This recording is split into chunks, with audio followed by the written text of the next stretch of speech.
Hey, One Church CO. I'm so happy to invite two special guests, Tim Day and his son Nathan Day, to talk all things Gen Z. Welcome to One Church CO, guys. Hey, it's great to be with you guys. Thank you. Listen, let's start right off out of the gate by asking you what makes Gen Z so different? What makes them different from other generations? What should we know about this new emerging generation? Right out of the gate, they're the first generation that is been globally connected in real time their whole lives. So they get called digital natives. It's just natural for them to be connected, to be learning, to understand, to collaborate, to interact all the time. So millennials might have the time where I remember back before the smartphone and kind of wishing for simpler times. For Gen Z, they have been living in an interconnected world, which explains a lot of their why are they anxious? Yeah. Well, because if I was globally connected all the time, I would be worried about all the issues going on in the world. If I was hyper knowledgeable, like if I was connected, I'd be hyper knowledgeable about everything, and I would want to find practical solutions. So a lot of the things around this generation that defines them is the fact that they've been globally connected in real time their whole lives.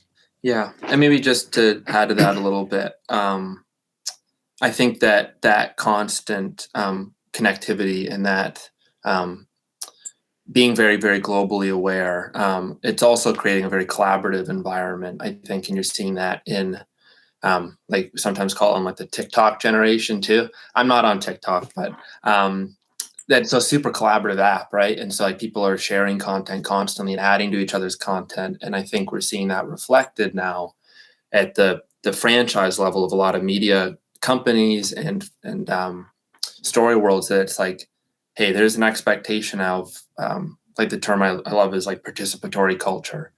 And it's like we're expecting participation, we're expecting a feedback loop, right? This isn't a top-down game so much anymore. So, what are some of the things that researchers are seeing, and you guys have experienced in some of your work and research about the interests of Gen Z and their interest in participating? And I'm thinking whether it's in the entertainment area or whether it's in just the world and you had mentioned Tim about their connectedness and the issues that are going on in the world, and then eventually we'll kind of move that into even spiritual communities. Could you talk a little bit to their interests and their practices? Yeah, they because they're globally connected, you see a lot in East meets West. They share across and enjoy things from all across the world. And so you see this rise in, let's say, in kids in the West, they're connected to anime, to K-pop. They are very action oriented. Yeah. They're creatives.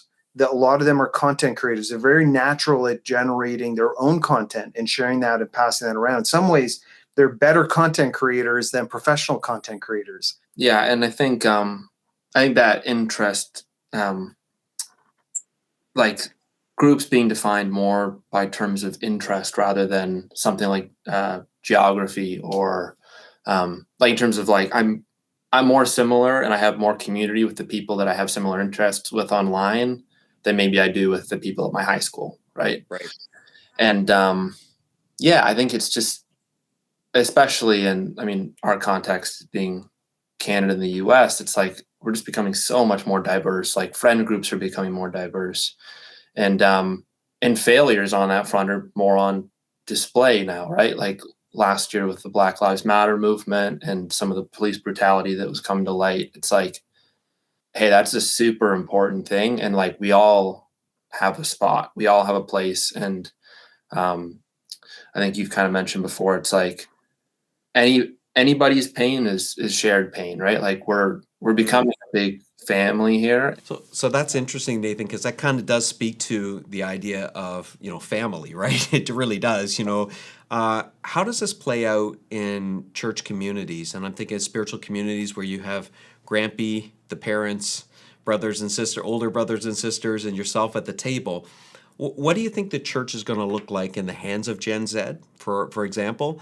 And maybe speaking to boomers, Xers, even millennials, what should they be anticipating if we're going to journey and have Gen Z as a part of our community, a thriving part and growing into it? Where are you seeing that some best practices maybe of making space and room for this generation? A few things. One is action. Actions speak louder than words. This is a generation that wants to take action. Mm. So if you're one of the older generations and you want to kind of be passive and sit back and mail in a check, that's not Gen Z. Gen Z wants to get out and do stuff and be proactive. They want to be a part of global solutions and local solutions, and they want to, help create a better future and be active in that. So they also want to do it together, where everyone belongs and everyone is valued. And you think of those types of just those two ideas. One more I'll add in: grit. They're the first generation since World War II that has grit in their psychological makeup, which means that they may be anxious, they may be struggling, but they're going to try to face their fears. They're going to try to overcome their challenges. They're going to dig in. And if you put those pieces together, it sounds a lot like Jesus, doesn't it? Oh, Right? Take up your cross and follow me. Sounds right. pretty gritty. Um, the no Jew, no Gentile, no slave, no free, no male, no female. Everyone is one in Christ. That sounds a lot like the Apostle Paul, doesn't it? Where everyone belongs. So a lot of these values that they hold are actually, you can find a very deep connection to Jesus' message underneath it. The thing is, they want to see it lived. They want to challenge the church to really not just aspire to it, but to apply it to their lives and to create a safe community where we do this together. Yeah, and I think like what you mentioned, Jonathan, about like how churches are a place where you have people from the older generation, people who are parents, people who are, like children. I think that's one of the really, really strong qualities of Christian communities in general, is that value. So just picking up on that, Nathan, and this is for either of you. It's almost like throwing them the keys to the car, maybe before we ever received the keys to the car, in our generation. And so, speak to obviously churches have a lot. We have a lot of tradition. We have our ways and stuff. How are Gen Z going to operate in that? If you could fast forward the button.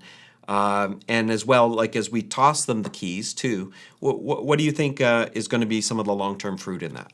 When I was younger, Jonathan, I always imagined what I would change in the church my generation got older, we made those changes. I grew up in a church that had an organ, and all those changes happened under us. And I think we should anticipate Gen Z will do the same thing. As they come in, they'll make changes to rewire the church to reach their generation, their world. Right. They're not building a church they're not going to be inspired by God's Spirit to build a church for 1950.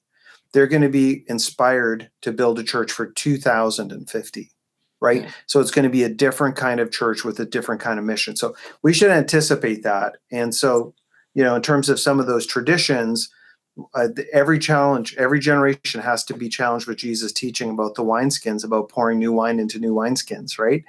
And so you have to kind of open up to say some of these transitions may be maintained, some may be reworked, and some may be let go. That's okay. What's important isn't our traditions. What's important is lives being changed and people encountering Jesus